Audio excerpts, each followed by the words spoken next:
Hello Math 2413 students, welcome to Calculus 1. My name is Ike Kong, your instructor for the semester. This is the first of 4 introduction videos that will help you get started. Here in this video, I'm going to talk mostly about the syllabus. Let's begin. Here's the home page and let's go to the menu bar, and after home, the very first is the announcements. At this moment, however, there's no announcement because the semester didn't begin yet. As the semester goes on, there will be more and more announcements. I have only one, and that's about introduction videos, which I'm recording right now.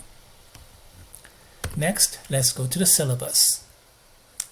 This is a syllabus in PDF version, and you can click this down arrow and download it and open it. I already have it opened here. It begins with the course information and then instructor information. You can reach me through email byongik.kong@untdallas.edu. For the email, Ike Kong will not do. You have to know my full legal name. And then, oh yeah, this is important. This course will be run as a HyFlex course. What do you mean by that? It combines 100% in class all the way over to 100% online and everything in between all together in a single section, which means a lot more work for me but flexibility for students. For example, if something happens and your work schedule changes and you have to change from in-class to online, yes, you can do that in this course, no problem. Now for in-class students, classroom and class time, those are important. For online students, they don't matter. Now we have some catalog description and prerequisites. Those are rather bureaucratic for students. Okay, here's something important. Required reading, Cengage WebAssign. And that replaces the textbook. Long time ago, we used to use textbooks. Nowadays, especially in lower level courses, we use course software or simply coursewares. And these softwares typically include the textbook as an ebook format, plus homework management tool and tutorials and some lesson videos, all kind of learning materials put together. And of course, all those learning materials are copyrighted, so we have to pay. So this is going to be an expensive software, something like 100 something per semester. And yeah, what choice do we have? We are using copyrighted material, so we have to pay. I'm going to talk more about Cengage WebAssign in video number 4. And then this is a paper version of the same thing, which is not required unless you're receiving some very lucrative scholarship to pay for paper version textbooks as well. Or you can consider purchasing older edition of the same book. These two people, Clegg and Watson, were added later. You can find Stewart's Calculus, say 4th edition or 5th editions online, and you can purchase those $5, $6, something like that, including shipping and handling. I've seen some students doing that. As for the newest edition, don't buy, it's too expensive. Next, I have some further required softwares, Wolfram Player, and that's required. And this link is already prepared here. It leads you to this website, and then from here you can download and install Wolfram Player for free. Click this red button and follow the instruction. It's that easy. I cannot show you that any further because I already have it installed in my machine, so I don't want to get any further conflict. So just go ahead and do that. It's free. Now once you install this Wolfram Player, then you can read all your lesson notebooks from that point on. So without Wolfram Player, you cannot read any lesson materials that I wrote.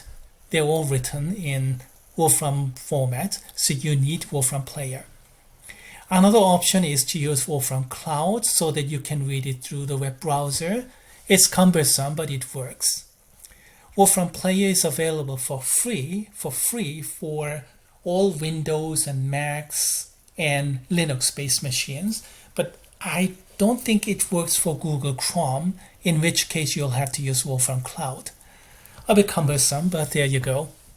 As for Google Chrome, Chromebook, what can I say? According to our tech consultant here at UT Dallas, let me try to quote it as closely as possible. Basically what they said was, if you're in college, you should be using a college-level machine, unquote. You see, Chromebook may be cheap, but it's not really college-worthy, according to our own techies. So, okay, all right, Wolfram Player, that's required, and you need it to open my lesson notebooks, and it's free. Now, if you're a mathematics major and you want to go further, not just reader version, but if you do writing and programming as well, then you can use Wolfram Mathematica.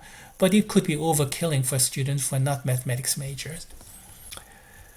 All right, second page, fine prints, more fine prints. Okay, all right. The third page, we have the course timetable. Please note that we have all this weekly schedule all set, weekly assignments, and all the due dates are all set. And then we have two exams, exam 1 and exam 2. Make sure and mark those in your calendar. Exam 1, week 8, exam 2, week 15, and no final exam. Why not? I've seen many students failing the final exam and then don't have time to make up. The semester is coming to an end and then just failing it.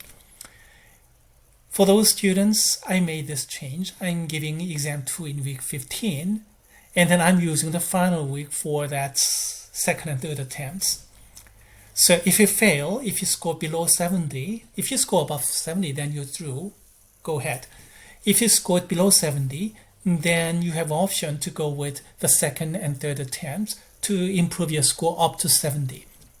Not higher than 70, up to 70, so that the student who did well will be protected. And by doing that, I was able to cut down that DFW rate into half. Actually, better than half, actually, more than half. But then again, there are some trade-offs. I have to give exam 2, not a final exam, but a week before, causing some conflict, so I'll have to be a little bit flexible about those. And furthermore, these kind of things do not work with automatic grading systems, so you'll have to do your own grading. You have to calculate your own score based upon what you have through this grading scale. So 10% assignments, handwritten assignments on Canvas, and 10% computer drills. Yeah, you can calculate your own standing and then multiply by 10%. 0.1, and projects 1 and 2, there are 2 projects, again multiply by 10%, and then exams 1 and 2, 30% and 40%, so multiply by 30%, 40%, and then add them all up so that we get 100%. So you have to calculate your own grade manually.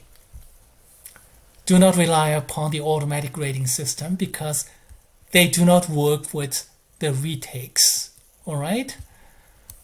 Do your own computation. You should be able to do that because you're a calculus student already. Everybody passed college algebra already. Okay, that's about it, I guess. Any further thing?